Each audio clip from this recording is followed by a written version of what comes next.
Graça e paz. A gente está nesse processo na maratona. A gente está lendo esse livro aqui, ó, dando crédito como a Tia G orienta. Vamos dar crédito para o Gordon Filho. Amém? Hoje a gente vai estudar sobre o livro de Tito. Bom, então, vamos lá. Seguindo aqui as. Primeiro, vamos lá. Tito. Quem a carta de Tito, ela foi uma carta, é assim, ó, a igreja em Creta estava, Creta é um lugar muito, um lugar muito difícil. Creta eu acho que é a Turquia, parte da Turquia. Era um lugar muito difícil, uma idolatria, uma cultura de deuses muito pesada, e isso se infiltrou. Logicamente, culturalmente, uma igreja chega no lugar, a cultura do lugar já está enraizada lá no lugar. E aí, Paulo mandou Tito para Creta para tomar conta da igreja, porque a igreja estava com alguns. Estava com alguns problemas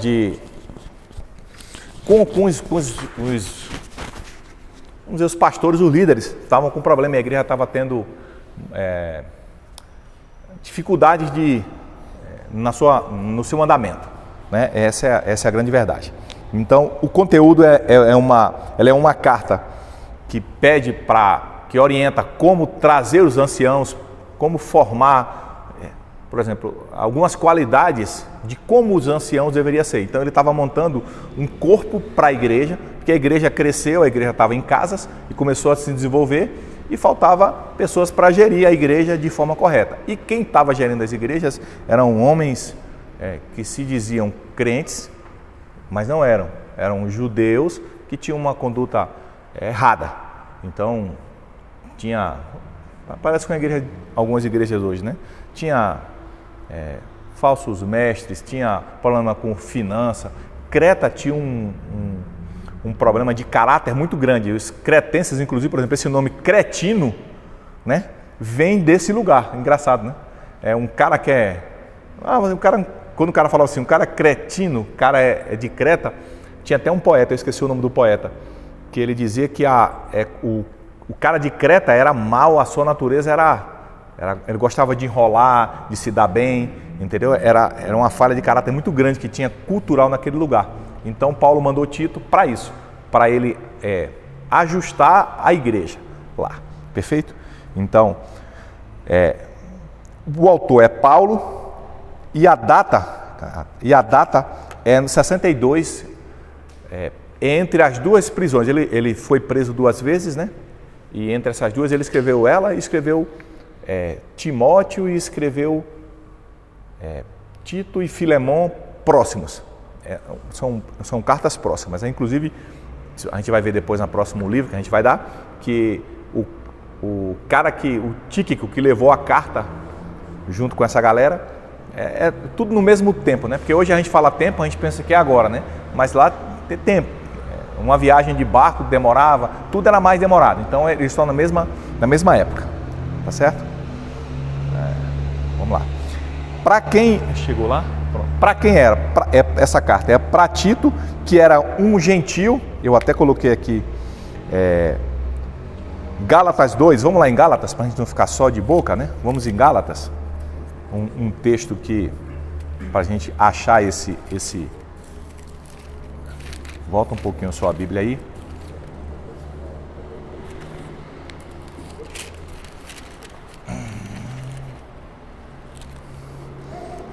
Gálatas 2, 1 e 3. Fala assim, ó. 14 anos depois, subi outra vez a Jerusalém com Barnabé, levando também a Tito. Tá vendo? Subi em obediência a uma revelação e lhes expus o evangelho que prego entre os gentios, mas em particular aos que pareciam de maior influência, para que de algum modo não correr ou ter corrido em vão. Contudo, nem mesmo Tito, que estava comigo, sendo grego, foi constrangido a circuncidar-se. Então, esse cara que acompanhava Paulo, essa carta, ele que era o destinatário. E Coríntios 7, volta um pouquinho aí, só para a gente se situar, porque às vezes a gente lê a carta, mas não sabe quem são essas pessoas, né? Então, 2 Coríntios 7, diz assim, ó, vamos ler um pouquinho dela. Porém, Deus, que conforta os abatidos, nos consolou com a chegada de Tito, e não somente com a sua chegada, mas também pelo conforto que recebeu de vós, referindo-vos à vossa saudade, o vosso pranto, o vosso zelo por mim, aumentando assim meu regozijo. Portanto, ainda que nos tenha contristado com a carta, não me arrependo, embora já tenha me arrependido, vejo que por aquela carta vos contristou por breve tempo, agora me alegro, não porque fostes constritados, mas porque fostes contristados segundo Deus, para que de nossa parte nenhum dano sofresses. Então, a gente está tentando encontrar Tito na história, tá certo? Essa carta de Tito, quem é esse cara? Esse cara acompanhou Paulo em várias missões, em Coríntios, no livro de Gálatas, nas viagens ele acompanhava Paulo, amém? Então, aí o tempo girou, Paulo pegou ele e mandou ele para a ilha de Creta para tomar conta de uma igreja, amém? Pronto, aí Paulo descreve essa carta para o cara orientar a igreja, como é que a igreja devia se portar, como é que ele deveria começar quando a gente impõe a mão sobre o cara, me falhou a palavra agora, quando você designa alguém para bispo, diácono, ungir o cara, né? Para trazer o cara. E aí, essa carta de Paulo para Tito é orientando: Tito, quando você for, quem pode ser um ancião da igreja? Tem que ser um homem de uma mulher só. Aí ele começa a falar as coisas, entendeu? Era isso, ele estava tentando ajustar como era que deveria ser montada essa nova igreja, pois ela estava com falsos ensinos, com pessoas inseridas dentro, não estava bem organizada. E Paulo queria organizar essa igreja de forma correta, tá certo? A ocasião, Tito deveria organizar as igrejas em Creta, enquanto Paulo e Timóteo foram para Éfeso. Eles estavam juntos, Paulo e Timóteo foi para Éfeso e Tito foi para Creta. E aí Paulo escreve essa carta depois, falou: olha, faz assim, e mandou por outro cara. A gente vai ver depois, amém? Sem se localizar. Então, qual é a ênfase? O povo de Deus deve ser bom e praticar o bem. Isso se aplica especialmente aos líderes da igreja. Então, essa carta ela tem duas ênfases. Primeiro é o agir bem. Eu preciso agir com conduta correta, porque é o seguinte, lá tinha muita gente... eu ia falar uma coisa aqui, mas não vou falar porque está no vídeo, né? Aí pode ser que soe mal. Mas existem lugares que as pessoas são assim, quer se levar vantagem, entendeu? Não tem um lugares que a gente percebe, a gente vai para o lugar, o cara só quer se dar bem, né? Tem uns lugares aqui no Brasil que é assim, você chega lá, é cultura... mas tem um lugar que culturalmente é mais pesado essa conduta, né? A gente não vai citar porque senão causa polêmica depois. Mas é cultural da cidade, tá todo mundo querendo se dar bem. Então lá era cultural porque Zeus, que era um deus cretense, ele tinha esse hábito. Então os caras culturalmente pegaram esse hábito da mitologia de Zeus, de se dar bem, de passar o cara para trás, e isso estava influenciando a igreja. Não, tem na minha cabeça tem uma cidade aqui no Brasil que eu olho e falo: rapaz, se eu pudesse dizer que esse lugar era Creta, eu dizia, esse lugar é Creta. Misericórdia. É complicado. Lá é complicado. Então a ênfase dessa carta é para o povo de Deus agir de forma coerente, praticar o bem. É uma carta direcionada para o povo. Olha, a gente precisa, vamos dizer assim, a gente precisa contaminar de forma boa essa cidade. Como é que eu vou contaminar essa cidade? Eu vou me inserir no contexto dela, mas com as boas práticas. Então as pessoas vão achar que eu sou um cara comum e depois quando ele se aproximar, aí você vai dizer: não, opa, esse cara é diferente. Qual é o... Aí, opa, eu sou um cara de uma mulher só, eu não engano. As mulheres mais velhas orientam as mais novas. Ele começa a dar um regramento. Você entendeu? Ele queria que a igreja, orientar Tito, para que a igreja tomasse postura e mudasse a cidade com a sua conduta. Entendeu? Então ele faz esse trabalho. E aí ele faz esse trabalho, é interessante que quando a gente olha isso, a gente fala: poxa, a gente pode usar a mesma arma, né? a gente pode usar as mesmas, na verdade deveríamos usar as mesmas armas, né? A gente não precisa se afastar da cidade, precisa ser recluso, a gente precisa viver o dia a dia da cidade, mas dando um bom exemplo. Vocês estão lá agora de jogar bola. Jogar bola, joga a sua bola lá, puxa uma oração, sempre que possível, fala de Jesus, tomou uma falta, não vai para o embate, opa, beleza, tal, tem reconhecido como essa pessoa. Eu falo, pô, esse cara, não. Aí precisa do futebol. Assim, a gente está falando de cara inserido no futebol, né? Mas no contexto geral, quando eu era mais novo, que eu jogava bola aqui, às vezes acontecia isso. Que eu estava jogando bola, o cara dava um embate, o cara, peraí, João, o que é que foi?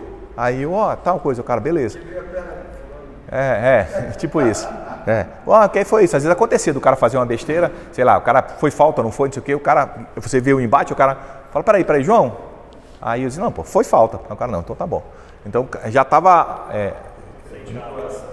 o pessoal já dizia, já entendia, né? Que se você se controlasse, você...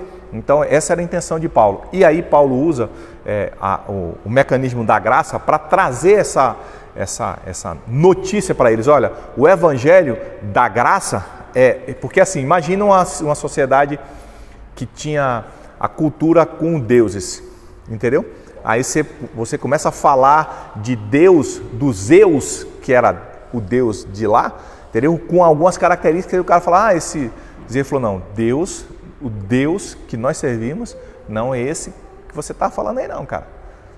Aí ele começa a construir a graça como essa ferramenta educadora. Fala, rapaz, esses caras tudo perdido. Falou, não, a graça de Deus nos alcançou e educa esses caras para eles abrir mão, entendeu? Então, a gente se inserindo no contexto social, a graça do Senhor vai se manifestar e vai educar eles a andarem de forma coerente como Deus quer. Você entende? Então, a ênfase da carta é essa, primeiro apresentar as posturas da gente como povo de Deus inserido lá e também apresentar a graça como uma ferramenta não só para nos perdoar, mas a graça é educadora, também educa a gente a caminhar de forma piedosa. Então, essa é a ênfase do livro. Lembrando que a gente está dando esse contexto no livro do Gordon Fee, tá? Pode ser que você procurando estudar em outro lugar, se você tiver interesse, você vai encontrar outras nuances. Eu estou seguindo o livro do Gordon Fee, então ele nos orientou a andar dessa forma, tá certo? Porque tem outras nuances, tem autores que falam outras coisas e todas estão certas. O Gordon Fee levou para esse lado, beleza? Então, uma visão geral desse livro, né? Então, vamos lá em Atos 14, para a gente...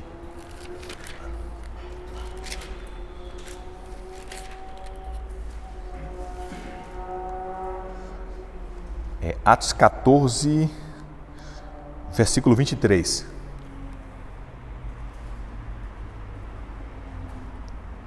Fala assim, e promovendo-lhes em cada igreja a eleição de presbíteros, depois de orar com Jesus, os encomendarem ao Senhor em que haviam crido. Então, olha só, essa igreja em Creta era uma igreja que crescia em casas. Então é como se fosse várias células, né?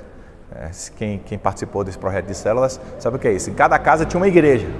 Então, o que é que Paulo começou a perceber? Que em Creta estava tendo necessidade de ter presbíteros, pessoas de Deus, para gerenciar aquelas pessoas, para cuidar delas, inclusive da parte espiritual. Então, a igreja começou a buscar isso.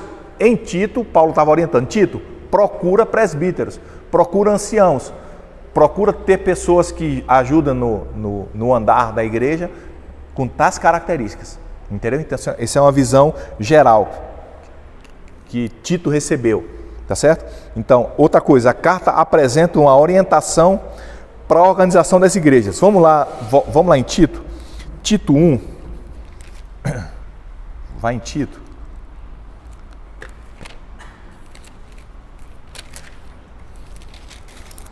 Tito 1, de 5 a 9.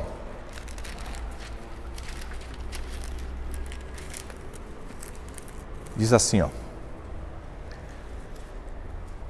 por esta causa te deixei em Creta, para que pusesses em ordem as coisas restantes, bem como em cada cidade constituístes presbíteros como te prescrevi. Aí ele diz as características dos presbíteros, entendeu? Por isso que a gente leu Atos 14. A igreja tinha necessidade de pessoas com essa natureza. Aí Paulo dá, Tito, escolhe pessoas com essas qualificadoras. Aí ele diz, alguém que seja irrepreensível, marido de uma só mulher, que tenha filhos crentes, que não são acusados de dissolução, nem são insubordinados, porque é indispensável que o bispo seja irrepreensível como despenseiro de Deus, não arrogante, não irascível, não dado ao vinho, nem violento, nem cobiçoso de torpe ganância, antes hospitaleiro, amigo do bem, sóbrio, justo, piedoso, que tenha domínio de si, apegado à palavra fiel, que segundo a doutrina, de modo que tenha poder tanto para exortar pelo reto ensino, como para convencer os que os contradizem. Então ele estava dando as características dessas pessoas que iam comandar a igreja. Amém? Para a gente entender quando você lê o livro, o que é que ele está acontecendo. Tá certo? E aí no capítulo 2, do Tito também, 2 de 1 a 10, ele fala não só dos que vão coordenar a igreja, mas ele fala também das características dos irmãos daquela comunidade. Como é que uma igreja tem que se portar? Como é que uma igreja que a gente está começando, qual é a característica? Porque, irmãos, para a gente hoje é tudo muito fácil. Eu abro a Bíblia, vou lá e olho, eu tenho um compêndio todo reunido. Nessa época não existia isso, irmão. Então, Tito tinha essa carta, a gente vai ver que depois apareceu a carta, como é simultâneo, para Timóteo, apareceu a carta que ele mandou ler, Colossenses, ele mandou ler a carta em Colosso e nas regiões circunvizinhas, quando a gente estudou Colossenses, né? Tinham 3 cidades, Hierápolis, Colosso e outra lá que eu esqueci o nome. Ele pediu para ler então essa cidade, a cidade circunvizinha, então você tinha poucas informações. Hoje é muito, parece louco, né? Você fala, mas você está tão claro, está claro para a gente que tem um compêndio inteiro. Eles não tinham isso. A gente está falando isso no primeiro século, né? No ano 60 da era cristã, entendeu? Então não tinha nada como a gente tem hoje. Então, para eles tudo era uma informação nova, né? Tudo era uma nova revelação, entendeu? Então, para eles isso não estava claro. Aí Paulo traz a orientação. Então, ele no 2 de 1 a 10, ele traz uma orientação geral para todos os crentes. Ele diz assim, tu, porém, fala o que convém a sã doutrina. Quanto aos homens idosos, que sejam temperantes, respeitáveis, sensatos, sadios na fé, no amor e na consciência. Quanto às mulheres idosas, semelhante, que sejam sérias em seu proceder, não caluniadoras, não escravizadas a muito vinho, sejam mestras do bem, a fim de instruir as jovens recém-casadas a amarem ao marido e aos seus filhos, a serem sensatas, honestas, boas donas de casa, bondosas, sujeitas ao marido, para que a palavra de Deus não seja difamada. Quanto aos moços, então ele fala de idade, de sexo, ele vai falando de várias categorias, como deve se portar uma igreja, sendo formada em formação, quais as características dos irmãos. Então, para a gente estar claro hoje, mas para esses caras, então, a gente parou no... Quanto aos moços, no 6, de modo igual exorta-os para que em todas as coisas sejam criteriosos. Torna-te pessoalmente padrão de boas obras. No ensino mostra integridade, reverência, linguagem sadia e irrepreensível, para que o adversário seja envergonhado, não tendo indignidade nenhuma que dizer a nosso respeito. Quanto aos servos, que sejam em tudo obedientes ao seu Senhor, dando-lhe motivo de satisfação. Não sejam respondões, não furtem, pelo contrário, deem prova de toda a fidelidade, a fim de ornarem em todas as coisas a doutrina de Deus, nosso Salvador. Então, o que estava acontecendo aqui, ele estava dando uma orientação de como deveria ser a igreja. O porte da igreja em Creta deveria ser assim. E não seria surpresa se a gente, estudando a história, tivesse visto que essa comunidade não tinha muito a ver com isso. Era ao contrário, era se dando bem, era passando os outros para trás, era cometendo furto em negócio, era um negócio meio torto. E aí ele falou, vocês têm que ser diferente. Tem que ser diferente. Como é que ele chocava a sociedade, como é que ele trazia a sociedade e a visão da graça, de uma graça transformadora, que educava o cara, que tirava o cara daquela situação e ajudava ele a se transformar se o líder não fosse assim. Agora fica mais fácil. Quando você lê, agora fica mais fácil. Ele está dando uma instrução para Tito. Tito, a comunidade que tu está aí é pesada. O bicho pega a sociedade aí. Então tem que mostrar que tu é diferente. Aí começa a fazer sentido na cabeça da gente quando a gente começar a ler Tito. Show. Então, conselhos específicos quando você estiver lendo essa carta. Primeiro, na leitura da carta, Paulo destaca a prática do bem. Então, vamos lá. Eu botei alguns textos aí, é fácil. A gente está em Tito, né? Então, Tito 1,16.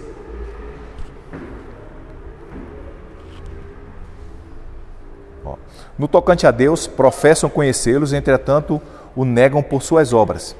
É por isso que são abomináveis, desobedientes e reprovados para toda boa obra. Então, uma das coisas que na leitura você precisa trazer isso para você é que a gente tem que praticar o bem de fato e de direito. Então, vamos ler 2,7. Acho que a gente leu esse texto aqui agora. 2,7. Tito 2,7. Torna-te pessoalmente padrão de boas obras. No ensino mostra integridade e reverência, linguagem sadia e irrepreensível, para que o adversário seja envergonhado, não tendo indignidade nenhuma